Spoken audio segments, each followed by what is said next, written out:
భాష్యాలు ఎందుకు వస్తాయి అంటే అదొక్కటి చెప్పి పూర్తి చేస్తాను. గౌణములు అంటారు నామములను. మిగిలినవి బిరుదు నామములు. మనుష్యులకు ఉండేవి ముద్దు పేర్లు, బుజ్జి, కన్న, ఇవన్నీ. విష్ణువుకి అన్ని పేర్లు ఎందుకు అంటే గౌణములు. గౌణములు అంటే గుణావిష్కరణములు. ఆయన చేసిన లీలలు, ఆయన చేసిన రక్షణ గుర్తు తెచ్చుకోవడానికి ఆ నామంతో తెచ్చుకుంటాం. అది బాగా అర్థమైన నాడు ఏమవుతుందంటే విష్ణు సహస్రనామం చదివేటప్పుడు, ఒక్కొక్క నామాన్ని చదివేటప్పుడు మీలో పారవస్యం కలుగుతుంది. అబ్బా, ఇంత గొప్ప పేరు ఇందుకు వచ్చింది కదా స్వామికి. ఇప్పుడు వరకు నేను మీకు చెప్పిన ఉపన్యాసం అంతా ఏదైతే ఉందో అదంతా విష్ణు సహస్రనామ స్తోత్రంలోనే ఒక నామంగా ఉంది.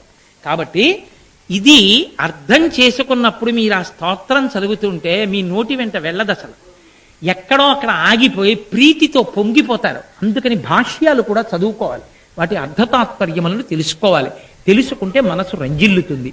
కాబట్టి పరమేశ్వరుడు మనకు అటువంటి పరిపూర్ణమైన స్థితిని ఇచ్చుగాక.